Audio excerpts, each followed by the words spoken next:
दुनिया में पक्षियों की 10,000 से भी ज्यादा प्रजातियां पाई जाती हैं। सभी के वही 2 पंजे, 2 पंख और 1 गर्दन होती है। लेकिन इन्हीं में से एक पक्षी ऐसा भी है जिसकी एक अलग ही पहचान होती है, जो आसमान का सीना चीर के हजारों मीटर ऊपर 120 किलोमीटर प्रति घंटे की रफ्तार से उड़ता है, जो खुद के कई गुना अधिक वजन के शिकार को अपने पंजों में दबोचकर उड़ जाता है और इसीलिए उसे पक्षियों का राजा कहा जाता है, जिसे हम बाज के नाम से जानते हैं। और एक बाज इतना ऊंचा मुकाम हासिल करता है अपनी ट्रेनिंग और अपनी पुनर्जन्म की वजह से। अगर आप भी इस दुनिया में एक मुकाम हासिल करना चाहते हैं और एक बाज को बाज बनने का पूरा सफर आपको जानना जरूरी होता है, क्योंकि 25 से 30 की उम्र तक आने के बाद भी लोगों को रिस्क लेने में डर लगता है। जिस उम्र में बाकी पक्षियों के बच्चे ची ची करना सीखते हैं, उस उम्र में एक मादा बाज अपने बच्चे को पंखों में दबोचकर हजारों मीटर आसमान की ऊंचाई में उड़ जाती है, उसे ये बताने के लिए कि तेरा जन्म आसमान का सीना चीर के सबसे ऊपर उड़ने के लिए हुआ है, तेरा जन्म पक्षियों का बादशाह बनने के लिए हुआ है।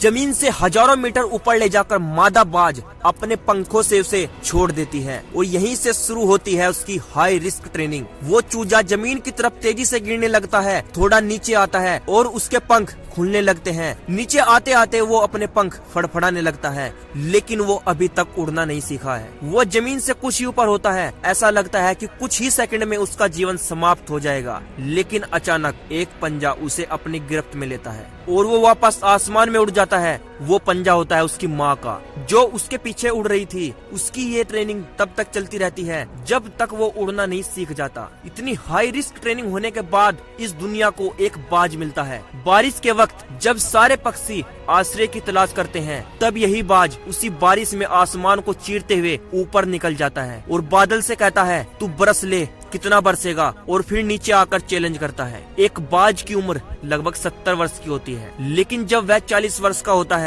तब एक परेशानी उसकी जिंदगी में मौत बनकर आती है, जो आपकी परेशानियों की तुलना में काफी बड़ी होती है, क्योंकि 40 की उम्र में बाज की चोंच इतनी मुड़ जाती है कि उसे शिकार निगलने में बहुत परेशानी होती है। उसके पंख भारी हो जाते हैं और उसकी छाती से चिपकने लगते हैं, जिससे उड़ना बहुत मुश्किल हो जाता है। उसके पंजे लंबे और लचीले हो जाते हैं, जिससे वह शिकार को सही तरीके से पकड़ नहीं सकता। अब बाज के पास सिर्फ 3 रास्ते होते हैं। पहला, वो अपने शरीर त्याग दे। दूसरा, गिद्ध की तरह छोड़े हुए भोजन पर निर्भर हो जाए। तीसरा, सबसे कठिन और पीड़ादायक रास्ता, अपने आप को पुनः स्थापित करना और फिर से आसमान का सीना चीर के उड़ने का। और वो इसी तीसरे रास्ते को चुनता है और अपने पास के सबसे ऊंची चोटी पर पहुंच जाता है। वहाँ पर अपना घोंसला बनाता है और फिर शुरू होता है परेशानियों को जड़ से उखाड़ने का और आसमान में फिर से उड़ने का सफर। वह अपनी चोंच को एक चट्टान पर मार मार कर तोड़ देता है, लहू लुहान हो जाता है और इंतजार करता है नई चोंच आने का। उसके बाद अपनी नई चोंच से